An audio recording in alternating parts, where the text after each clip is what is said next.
Hi guys. It's Christine here. Sorry for my hair. I just got back from doing Postmates.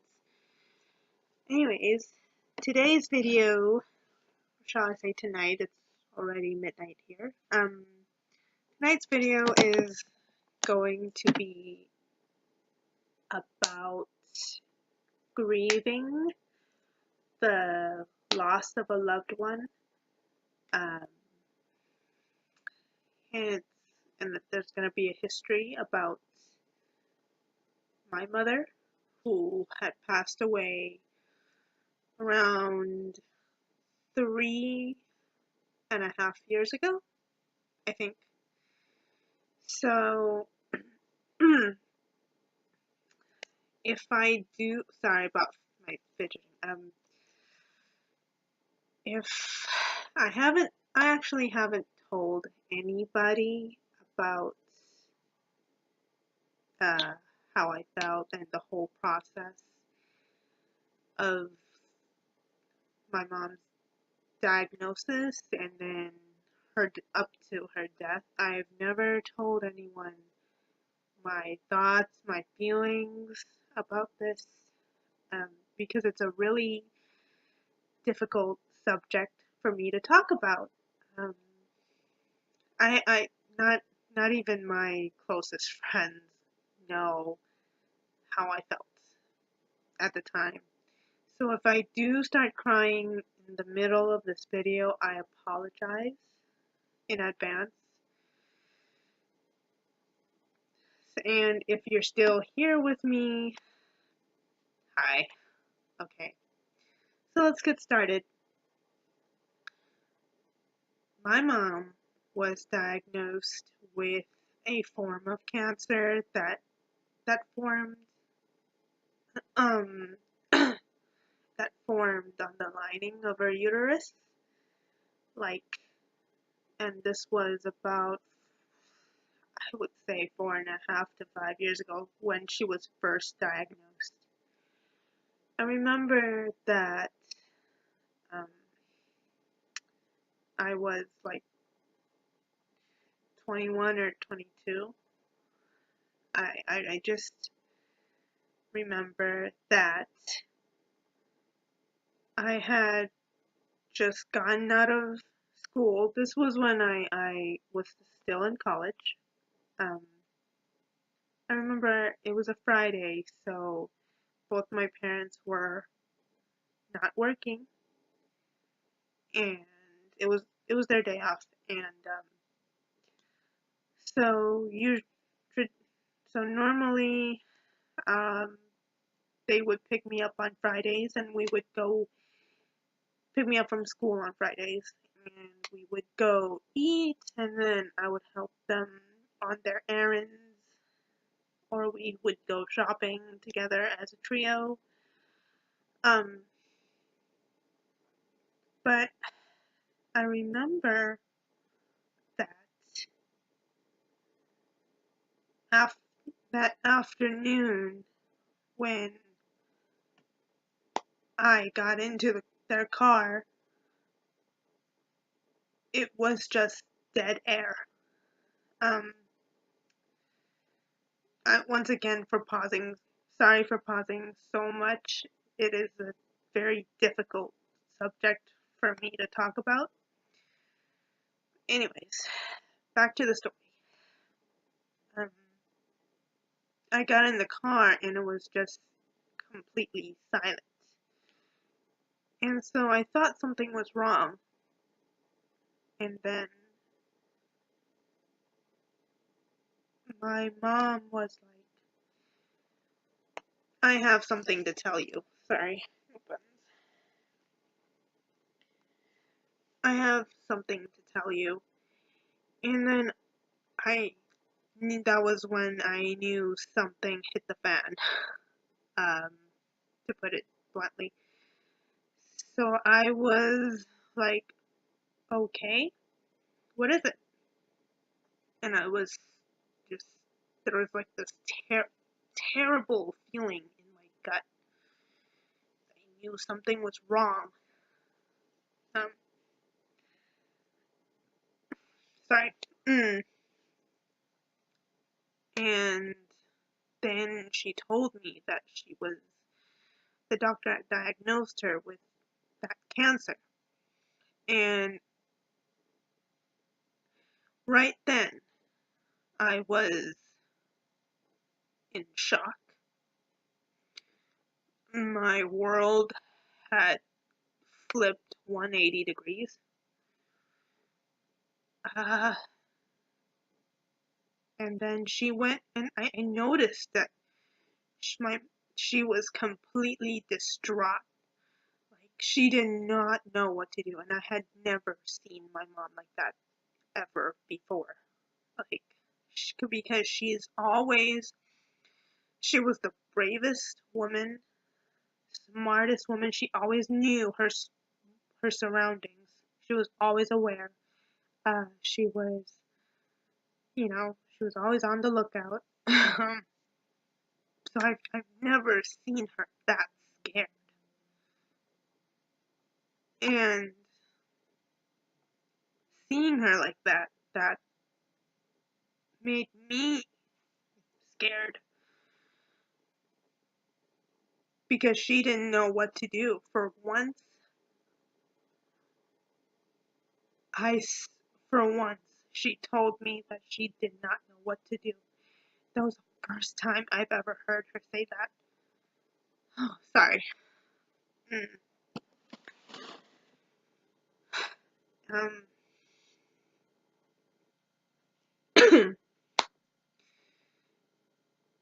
and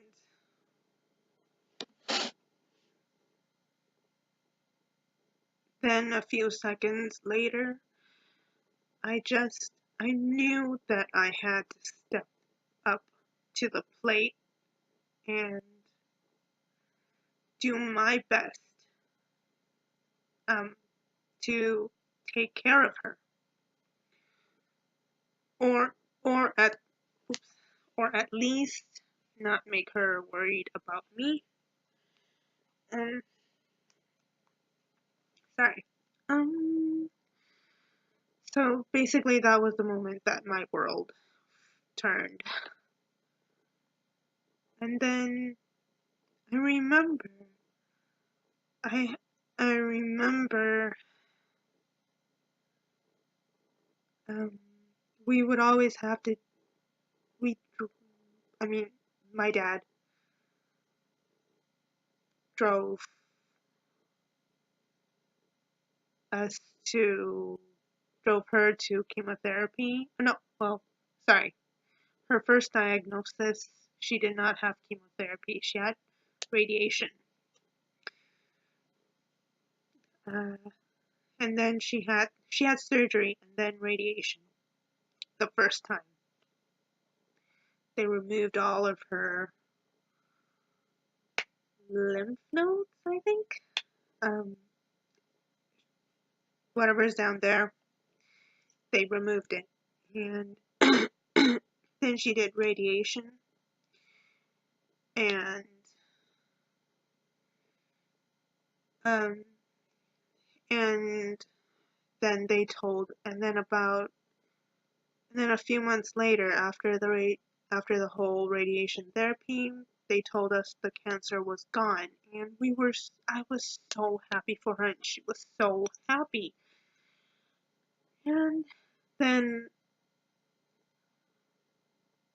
And then she spent about a year and a half doing whatever she liked. She went to church. She started going to church. I mean, because she wasn't always Christian, but she started going to church. She got baptized. She traveled, and I was so happy for her because I think that's the life that she wanted. Um, and then about and then about a so about a year and a half after her first diagnosis, she started showing signs again of the cancer. And we were all very anxious, and we were hoping that maybe it didn't come back. But to our dismay, it was the same cancer. It came back, and this time she was told that she had to undergo chemotherapy. That she could have. We asked her doctors if she could undergo surgery again, and they said yes, but they could not remove all of it. And they said and it's just to take a sample of the cancer. Okay, so she does that small surgery, and then she underwent, sorry, chemotherapy. And once again, my life is flipped, or the world that I was used to was flipped upside down. And I remember every night right when she was diagnosed again, I knew that this time that it was going to be a harder battle for her. So I had to once again step up. And I didn't mind that, because I wanted to be there for her. And things just spiraled down. They told us that she had to be put on hospice. And at the time, I wasn't quite sure what hospice was when they first told us. All I knew was that my mom she was going to be at home every day. So I knew that I should, think of meal plans for her so she can intake food that she can fight the cancer off. This was after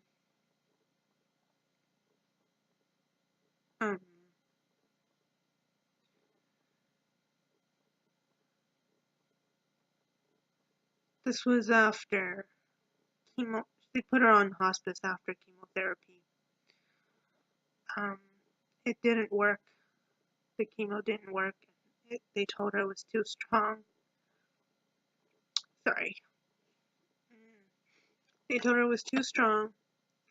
The cancer was too strong, and it still remained there even after the chemo. Well, it's not that it remained there, but it came back very quickly. So, anyways,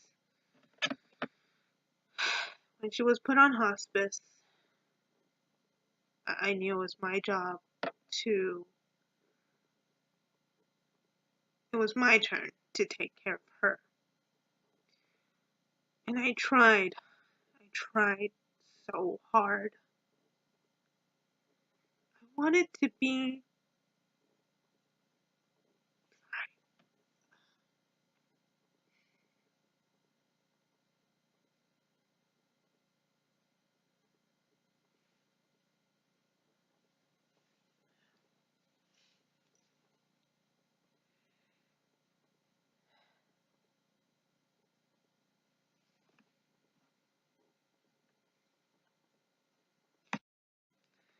okay. Sorry about that. Where was I? I wanted to be what she was to me. I wanted to take care of her as well as she took care of me growing up. Um, I knew that that was the least that I could do for her. Um,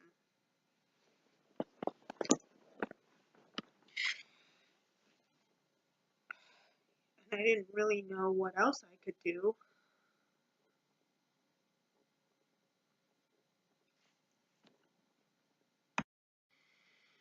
Okay, so back to what I was saying.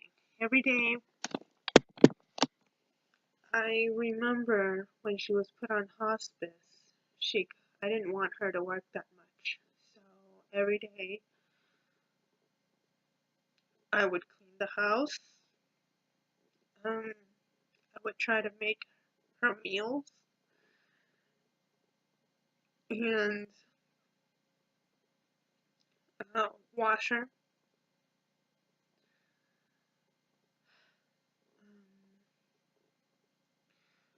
They told us that there was nothing else that they could do for her.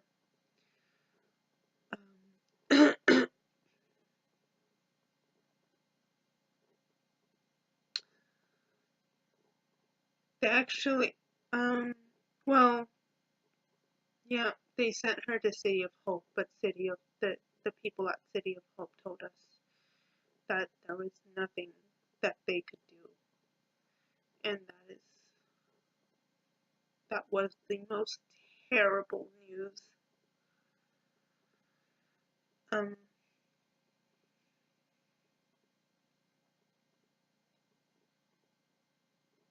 so I I tried to make her food that combats the cancer.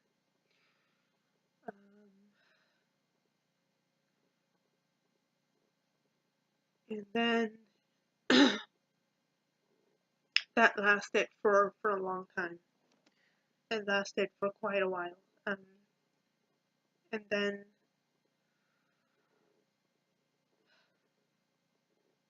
and then 3 years ago, my dad woke me up one morning and he asked me, "Why is your mom like this?" I I I just woke up and so I rubbed my eyes and I was like, "What do you mean?" I didn't even notice. I didn't even actually realize what was going on yet until I fully opened my eyes. And there she was on her bed, not moving at all. And I just remember feeling so numb. Um, and then after the numbness, I panicked. And then I told him to call 911. And then I remember so many thoughts were going racing through my mind. Um, then I called hospice, but they told me that they were gonna be like there in 25 minutes, which was I thought was way too long. Um, so I called 911 and they instructed me on how to do CPR and all that. It, I knew she was gone, but I think that there was a little hope inside of me. That's why I decided to do that. Okay, sorry. I remember my dad told me not to do that, and I did not listen. I still did it anyways. But after that, the ambulance came. Um, we did all the paperwork. I remember.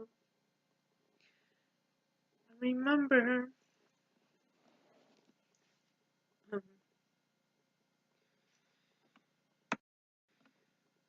I remember when they carried my mom out.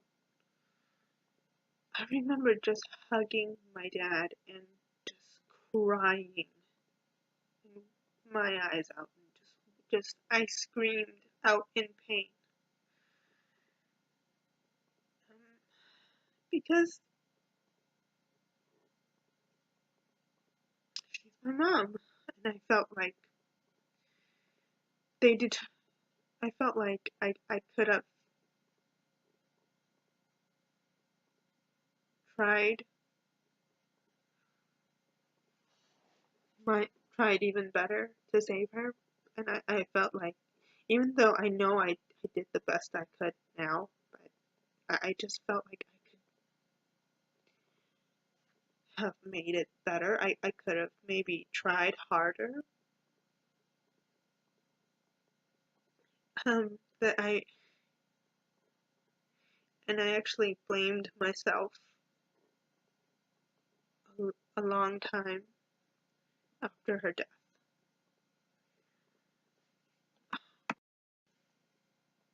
And I remember when things started spiraling downwards, I just felt so cold every night, knowing that I'm gonna lose her soon, and that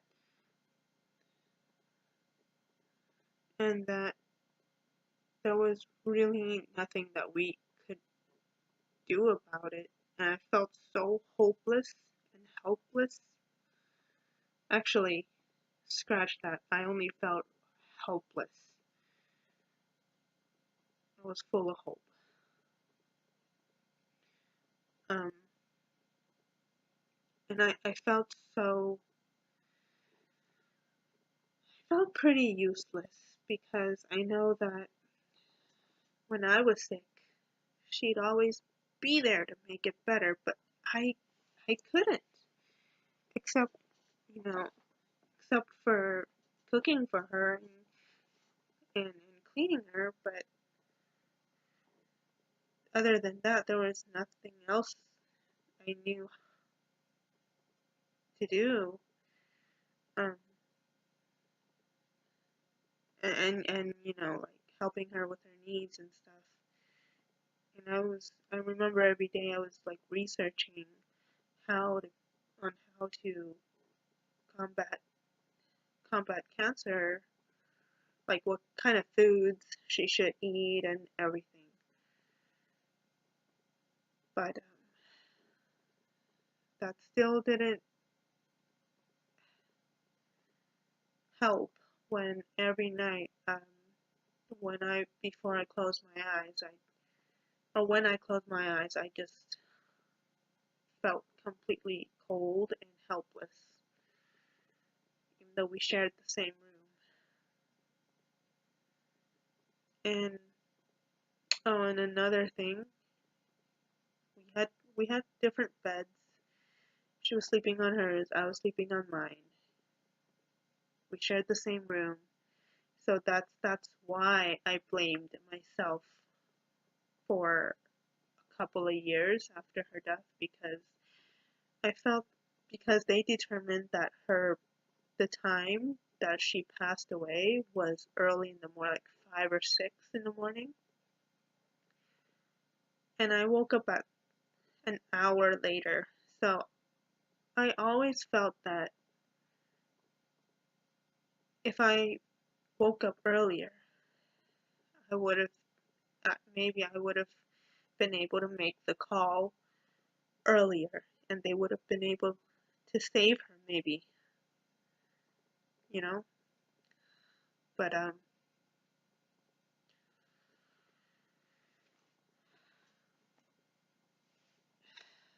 didn't.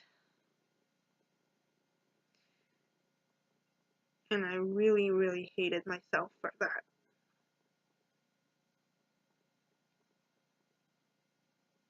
Because I couldn't be there when she needed me the most. And yet, when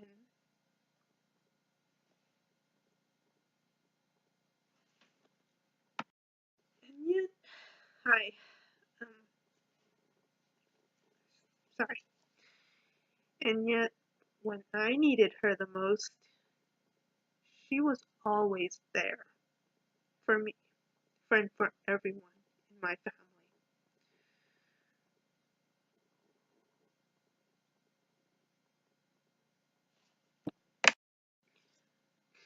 Okay. And that day, not only did I lose my mom, I lost a best friend. I lost the one person that understood me the most and understood what I needed the most. Um,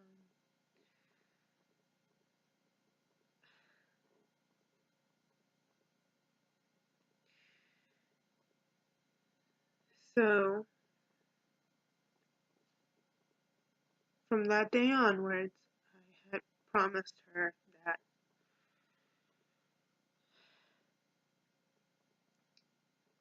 I would try to live to my fullest potential, um, be someone that she could be proud of. Not a day goes by where I where where I don't miss her. I miss her every single day. Um, you guys can see why I don't have not shared any of this with any with anybody I know in real life, because it's a really difficult subject for me to talk about. And this is the first time I've ever opened up about it. Um,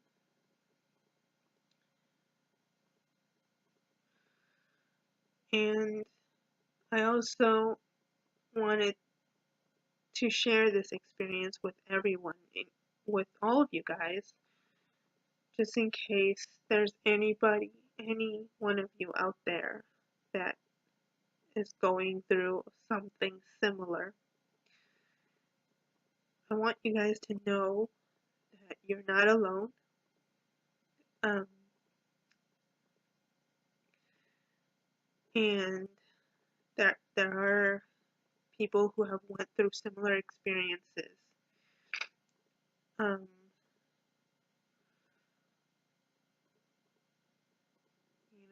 you know, so if you want, please don't blame yourself. Um, it's not your fault. Um, and just try. Sorry. And if you have someone that has that also has cancer, um,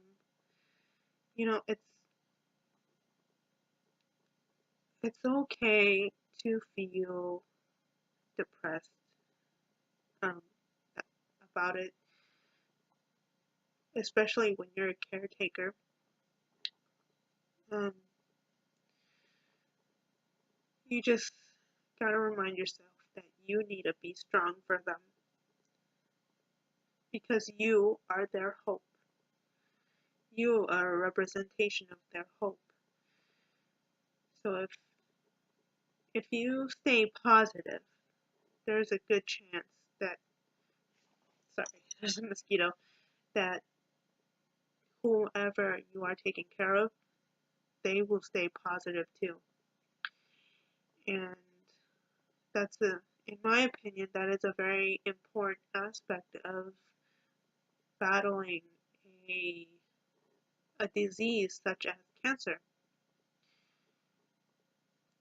Um, and for those of you who have recently lost a loved one, I just wanted to say I'm sorry for your loss. I know what it feels like, um, especially if it's someone that you were very close with.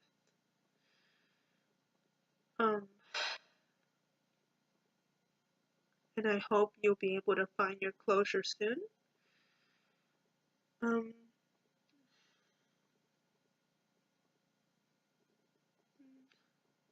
also know that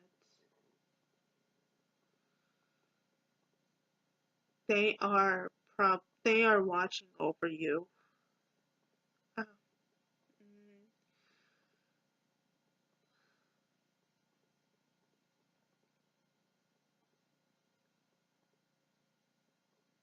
and that if you miss them every day, um, it's that's okay too. Don't think that it's abnormal for you to, you know, still cry over them even after so many years. That is completely normal because they were close to you. Um, I don't think I will be able to completely get over this the loss of my mom because she's my mom. I cannot. She's not just some stranger or like an acquaintance. She was somebody that I was super close with. Um, Also, if you guys need to talk about it with somebody, I suggest that you do so because I think it'll bring some closure to you. Um,